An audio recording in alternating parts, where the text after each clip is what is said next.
Can everyone please stand for the flag salute? I pledge allegiance to the flag of the United States of America and to the republic for which it stands, one nation, under God, indivisible, with liberty and justice for all.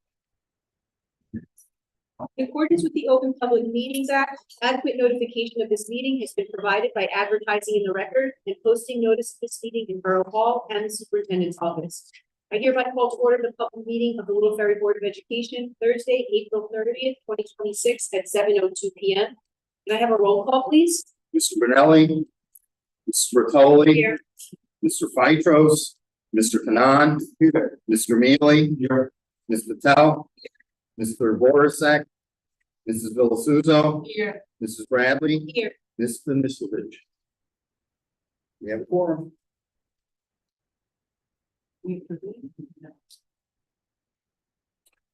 Technically. So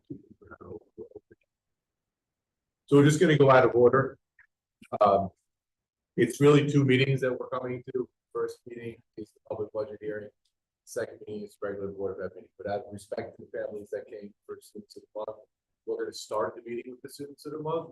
That way you'll have the option to either stay if you want to stay or if you want to go enjoy the rest of your evening. And that would listen to democracy, then we will allow you to do so. So we will start with students of the month. Should I don't do this yet? Did you do any roll call? I did roll call, but not 4 minutes. Yeah, because we'll just move when we pick up the budget. Ready? Very good. Thank you. See Emma and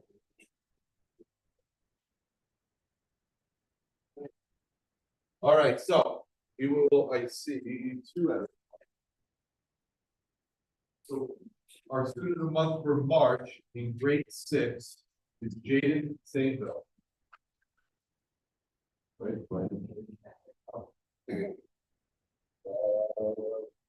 All right. Sorry, Julie. So okay. Our grade 5 student of the month for March is Julian Gee. Congratulations.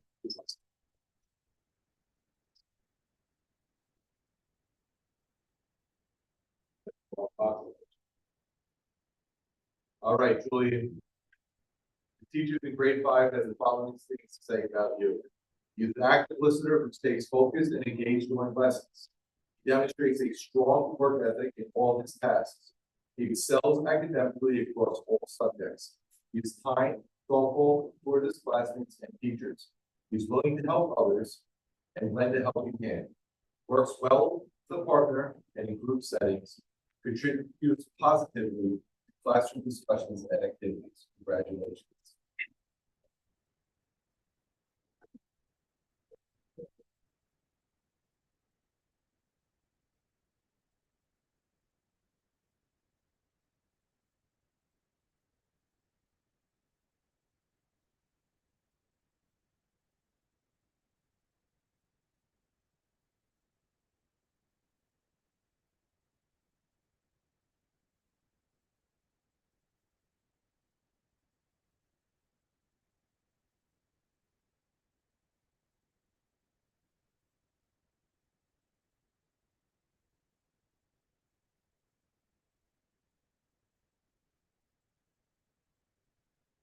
And our grade 8 student of the month is Emma Seven.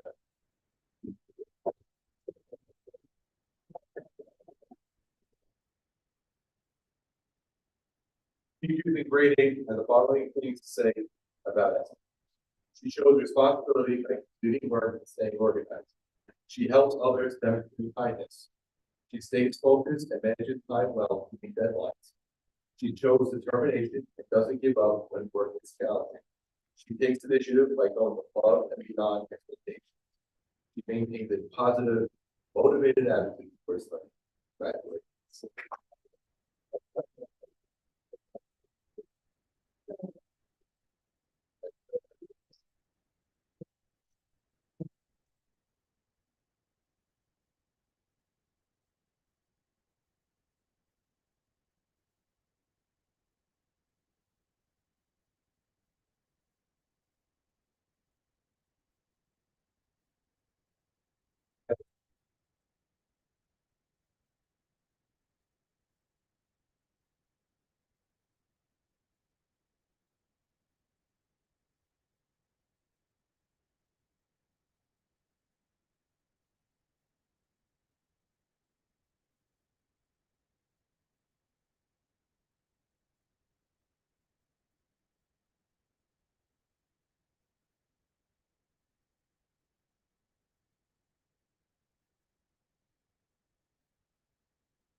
At this time, we're gonna move into our public budget hearing. Families that were here, you're free to go. If you'd like to go, if you'd like to stay, by all means, we're not kicking you out here. You know, this is not for everyone.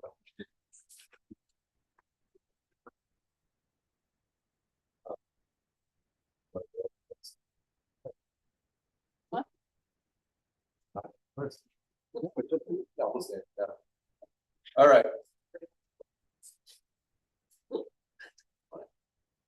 All right, so we're gonna present the 26-27 budget. We'll be relatively brief, but for the people that are. Oh, wait, we may have a student of mine. Pause. I'd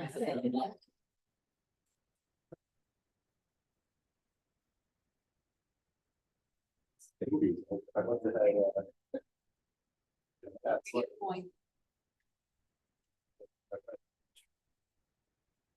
I got practice before you got here. So our grade 6 student of the month is Jaden Sainville.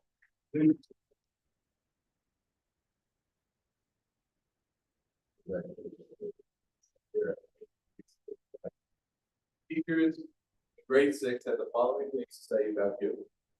He consistently demonstrates kindness, positivity, and strong character. He is always smiling and brings warm, welcoming energy to every classroom each day. He has a respectful attitude for both peers and teachers. He sets a wonderful example for others. Incredibly helpful and thoughtful. He is quick to lend a helping hand to classmates whenever they need. Congratulations.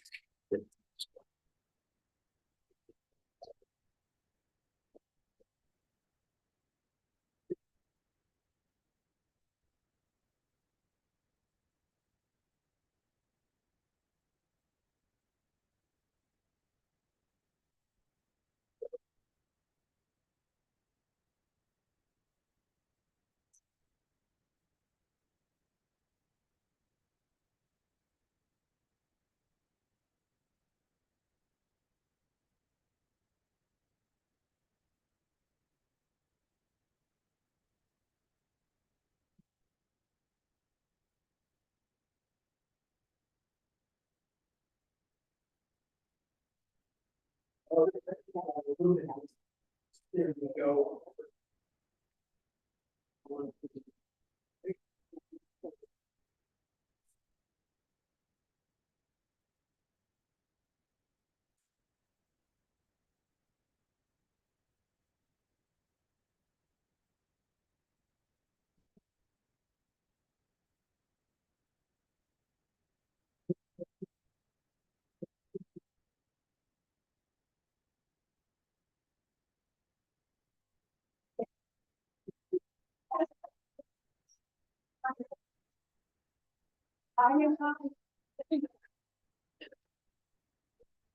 All right.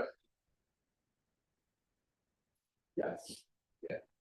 All right. So we're just going to present to you, in a relatively quick fashion, the 26-27 budget that takes a lot longer to put together than what this presentation is going to do.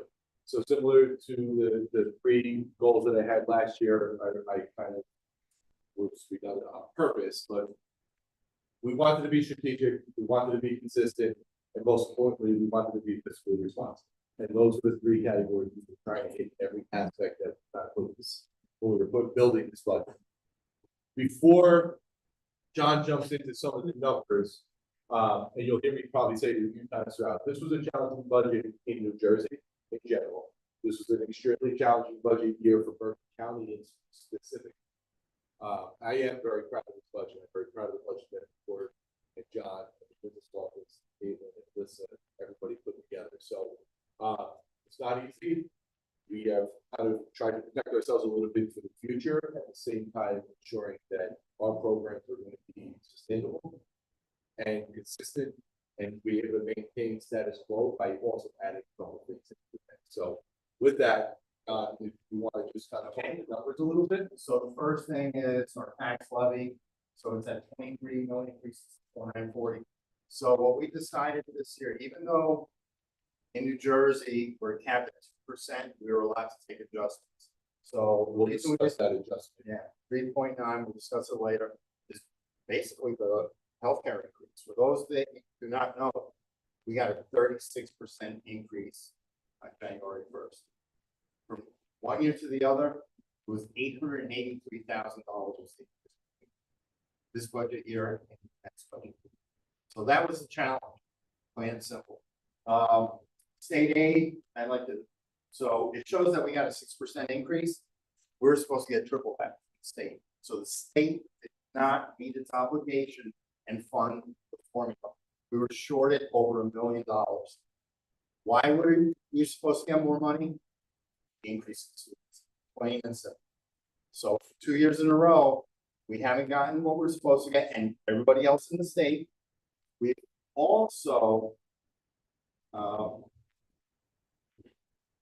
we should have gotten even more, but they adjusted one of the items in the formula, which is special education.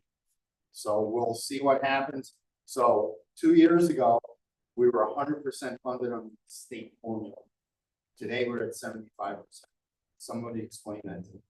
So we still make budget work. Where we did get a significant increase was in the preschool aid. That was up by 25.9%.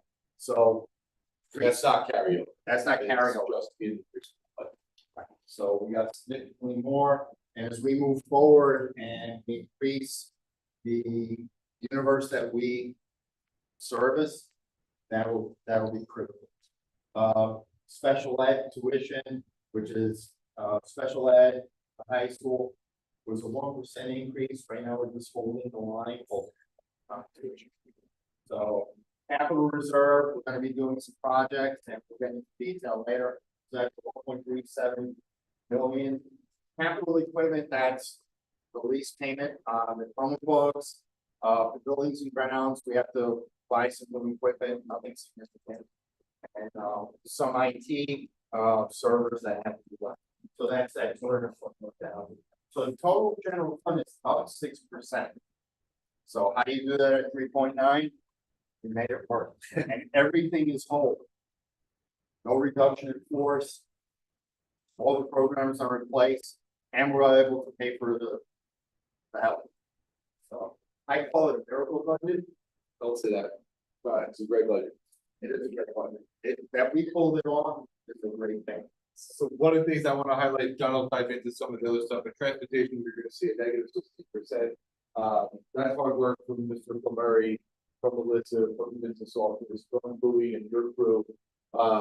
Stepping up and grabbing the buses, really consolidating the routes in a manner which we still have just as many kids taking transportation, but we've really gotten creative and done it in a manner where I think it's flowing better than it has in a long time. But being able to be creative, being able to be really cognizant of who's getting the bus, who's driving them, and how we're doing the routes, year after year, we're able to bring that cost down. So we're seeing another decrease this year in transportation, which again is relatively unheard of, but I think we started with a little bit of a higher budget a few years ago, so we can work down to the truly number. Just so you know where that number standpoint is. John, you want to take facilities? So facilities, we're doing some extra work to the building, but overall, one of the things that's interesting, we've been understaffed for over a year, so now we're going to be at full staff, and we're also planning on what we need to do for the new facility when it opens. So part of being future ready and prepared for the future, when that building Liberty opens across the street, obviously that's going to be cost of increase in some of the facilities. So we are less. We have started to budget some of those costs now, so it's not a major hit when that building opens up. So we will start buying supplies, and God willing, if we can open that building when we want to, we will also need some of that to go into next year's budget. God bless. Special education. So this one is a big increase. There's several factors that play into this, but mainly it comes back to the health benefits and the for the providers. So we do a lot of work with Southbrook and Joininger. When their health benefits go up and when their salaries go up and they settle their contracts, those costs come directly onto us. So that's why you'll see that big number. We are working, and I discussed with the board tonight, to move away from some of the provider stuff and doing in-house, because we're getting to a point where it will actually be cheaper for us to just hire them, or not everyone, And we have some great people that work in there, part of the Ferry family, that work with Jointure for the come here, but some of them we will be trying to now bring in-house and not be paying all those extra fees at this point. So you'll see that discussed a little bit as we get going. The benefits that John and we keep hearing about through the presentation, it's not a blanket, it's just reality, but those are the numbers. You want to discuss how that's split up with them too? Yeah, so what happens is that number is actually two increases from the 24-25 budget. We get an increase every January. So when we're budgeting for 26-27, part of this is the actual that we received this January, and then I project for the next increase. The scary thing is, right now, they're saying that the state's gonna get us down to another 32-ish, 28 to 32. Which I'll address in a minute when we get down. Salaries you see at +6%. The reason for that is we're opening up another ASD program, so that is the cost of the teacher. Professionals in that classroom, and you'll see in another slide, another potential stuff that we're looking at staff. Without those additions, we would actually probably would have almost maintained the line at 1%. Not for the tax levy, for the increase in salaries. This is just where the money goes. I don't know if there's anything specifically you want to touch on here, but this is just a breakdown of kind of where the money goes. We all know it's salaries and benefits, and then everything else. Yeah. And this is in line with most of the districts. This is just a slide that every district puts on their budget thing, so I felt like I had to put it in there. What I do want to point out is when we advertise this to the community, I think it's Friday, Thursday or Friday, when we put it on the website. I had inadvertently put a -3.7 here, and that was not, the intention was not to have a negative sign there. And I'm hoping people that if they were reading through the numbers would understand that it was -3.7. For the lack of a better term, I figured it, but I was putting it in for the system. The reason why it's red is because what I'm proud of is that we raised the tax levy to 3.9%. But when you combine our debt service, which is Liberty School, and the local tax levy, the actual increase is 3.7. So we actually break down at 3.9, which is impressive. The other numbers, I don't know, Johnny, if you want to touch on. State aid, general is that general 5.6, almost 5.7 million. We also get a little bit of debt service aid, and we're gonna get that for the life of the bond. It's like 83,000, last was 79, so that's pretty standard for a district our size and our demographic. So, fund balance, we balance the budget. When we have excess at the end of the year, part of it gets designated on the next budget. What we've done is keep it flat, maintain. A lot of districts will go up and down. It's not a good practice. Preschool budget, so in order to be at 100% of universe, it's 168 total. They use the first grade number, they double the first grade total, that's how they get that number.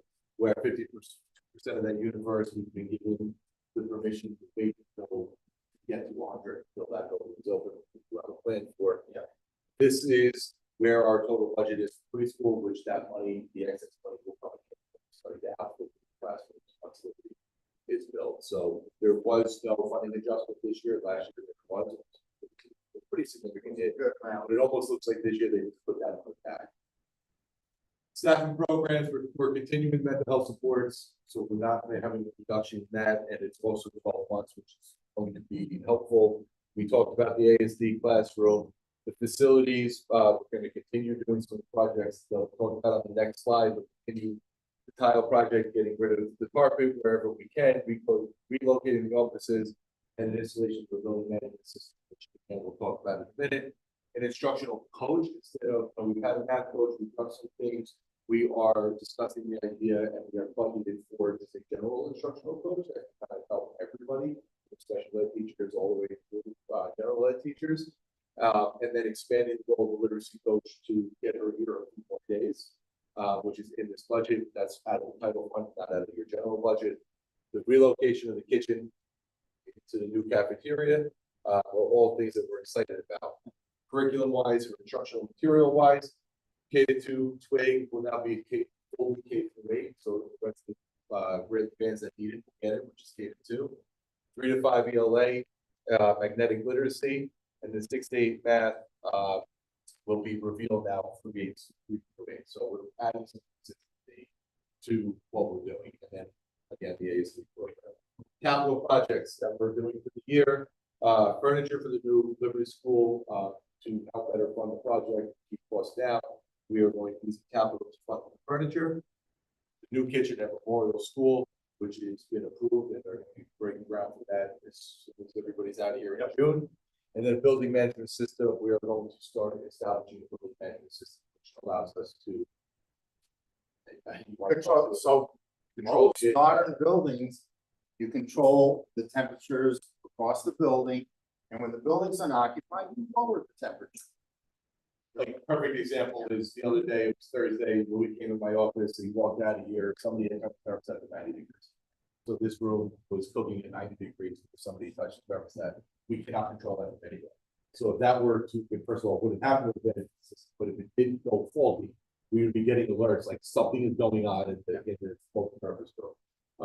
And with the BMS, It also saves a lot of money. yeah, you allow usually plus or minus a couple degrees for the person in the room to adjust it. But to have a building with energy costs right now, just running full bore all the time, is just insane. And from a teacher's perspective, because that's close to what I'm looking at right now. Also, if you have a question and your equal out, your air goes out, we're now going to know about that. Yeah. When it happens, not when you call us in the morning and say, hey, by the way, it's not working. So we're going to get the alert that it dropped below whatever we said it, and we're going to know we got a problem. That's fixed right then and there, but now we can make that call on his way into work, and maybe we do get the first person here and start fixing it. And then the big thing, the tax impact on the homeowner. So this is what we were talking about before. So we use the allowable 2%. Then we use the healthcare adjustment, which is $427,271, leaving substantial amount of money on the table. Yes. Well, Our adjustment would have been, we were allowed 770,000, plus we had an enrollment adjustment and another number. if we would have used everything allowable, the tax is pretty close, it's like 60%. The court would have said, Yeah. no, and we would have been right back to where we were anyway. However, I think what's important for everybody to understand is what this number does is it raises our floor the following year. So if we don't take this money, not all we do, we lose our bank account, it's gone forever. But then we start the year for the next budget cycle, $427,000 less. So if we don't take that money, we're really doing the district a service. So that brought the tax levy to 3.9%. The debt service impact, the biggest part of this was 1.15 million is what we contributed from the state funding that we received from the senators and legislators. So the town, the community owes 1.957 this year for Liberty. We're contributing 1.15 plus the 83,000, which is a year-to-year that reduces the payment to it's negative 0.1 from year to year. It's being it's very It was 725 change. yeah. So what we did was because we had to raise our tax levy this year above 2%, we tried to kind of offset that with the money that we're contributing to the debt service. Any questions? Are you taking into account into the fact that, you know, gas prices are going to the Yeah. So we are actually working, we're doing several things Yeah. to try to, we're looking into third parties, we're looking into ways, the building management system, for example. But yes, we're taking all that into consideration, which is why you saw like facilities and maintenance was up about 16%. That's all part of that factoring.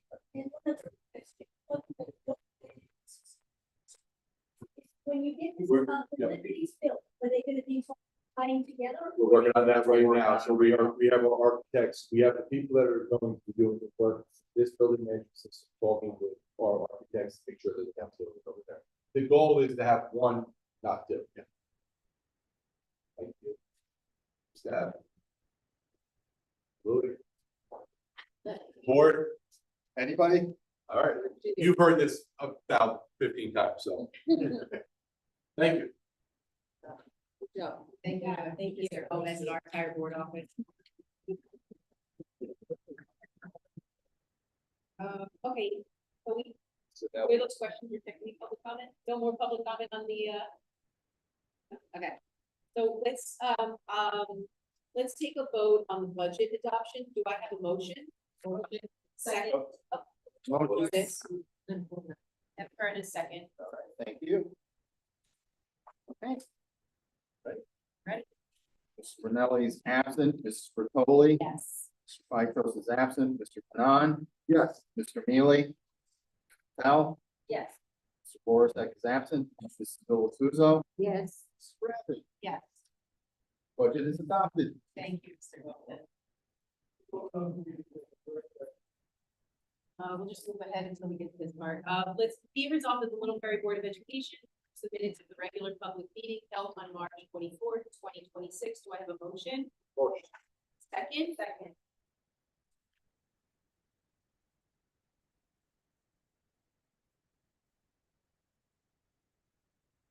Mr. Brunelli is absent, Mrs. Bertoli. Yes. Mr. Phytos is absent, Mr. Kanan, Yes. Mr. Mealy. Yes.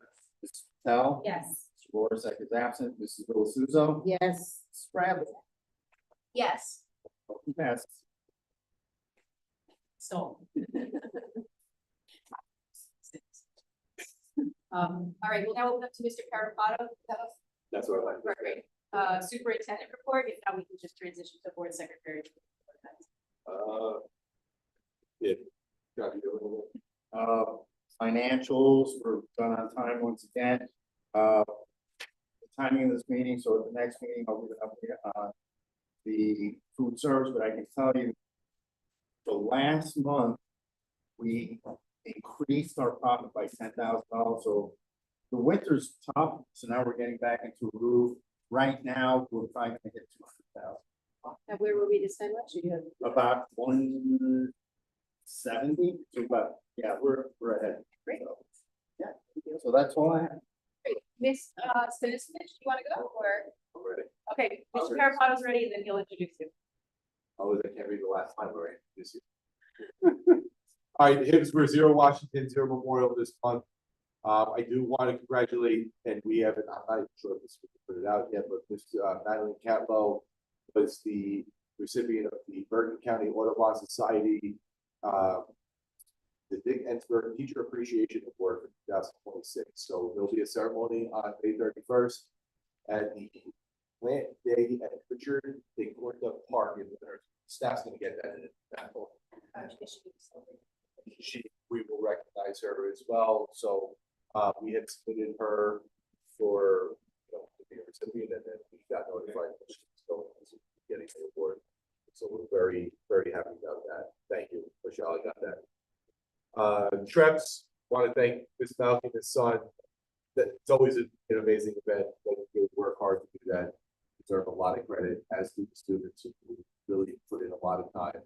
It's one of my favorite events to attend, to be completely honest with you. Very proud of the students. I don't want to steal your thunder, so I don't know what's in your report, so I'm going to leave it at that. But you have that in there about Treps? Okay, so done with that. Our next meeting, 5/13, Teacher of the Year. Got it. Teacher of the Year, 25 years of service. Middlebury PTA will be recognizing them.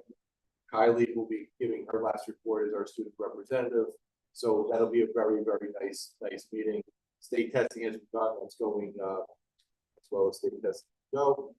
And before I turn it over to you, we did have our last meeting of month walk in. So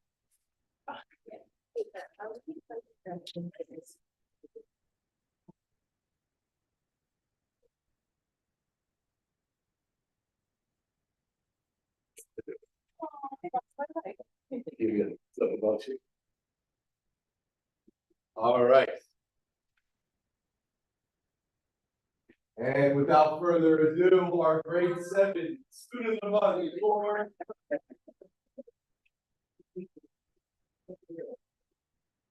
that's what I have to read. Go ahead. Thank you.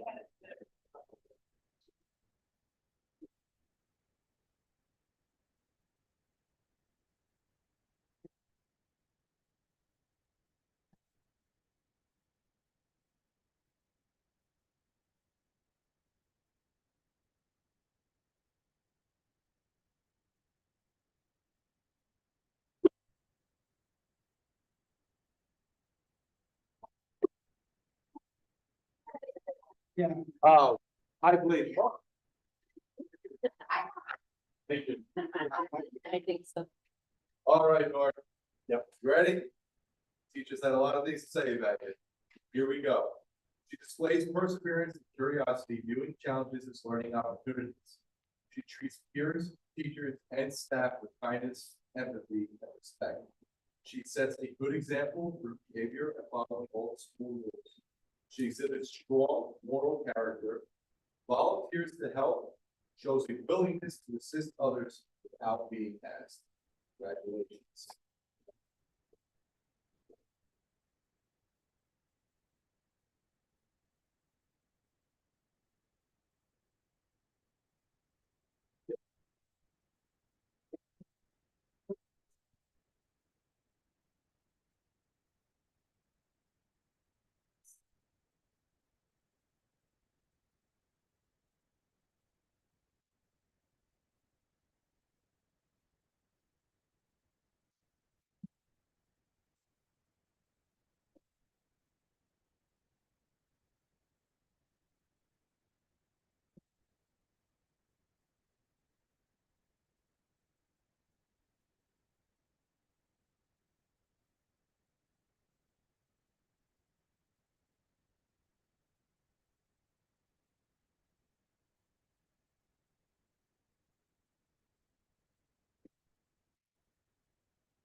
Congratulations.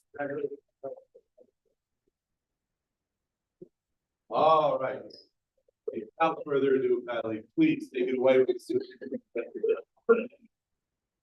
Anything for the local education. On April 16th, the National Community Honor Society met. Congratulations to all of those who are Little 56 dance club. We'd like to thank the PTA, administration, staff, and parents for organizing this event and volunteering.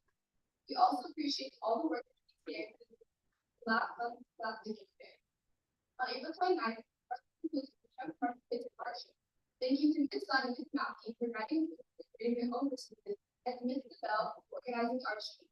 We also like to thank the community for coming out and supporting the students and helping make the event successful. This year, the Chuck students donated 10% of their profits to local families. We also stuff class trips. On April 15th, and on April 24th, 7th grade went to Jeff Lake camp. Also on April 24th, the 8th grade took their capping out photo in front of the memorials, which is a special movement and get to congratulations. Finally, our spring sports season off to a great start. Baseball and softball are underway, with both teams earning early wins this season, and the softball team maintaining it undefeated. The track team had their first meet today. Esports is wrapping up their season and earned another rocket win last week. All of this. Thank you again to all.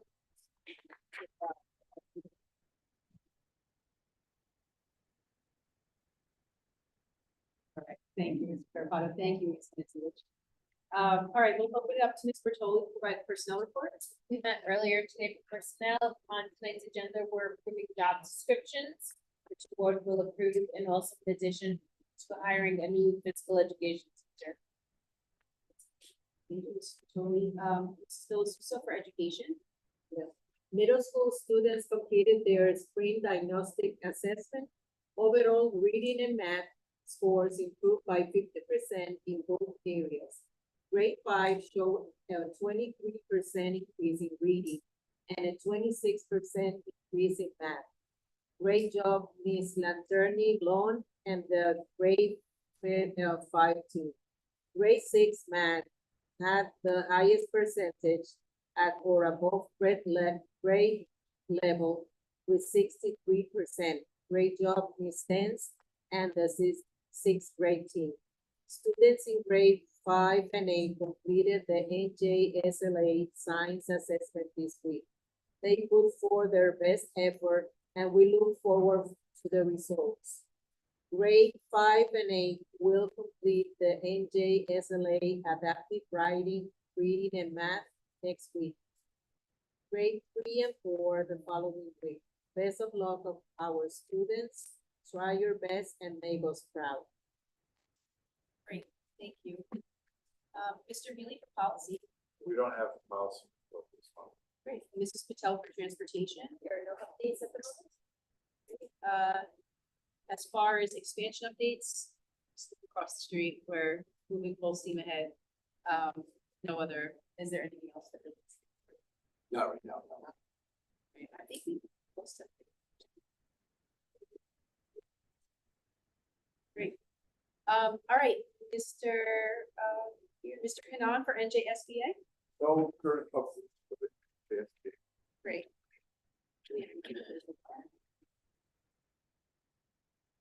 We'll now open it up for public comment on agenda items only.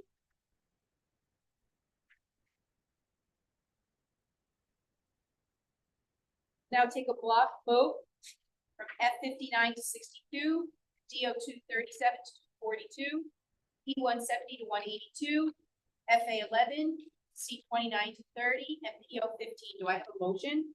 Motion. Second.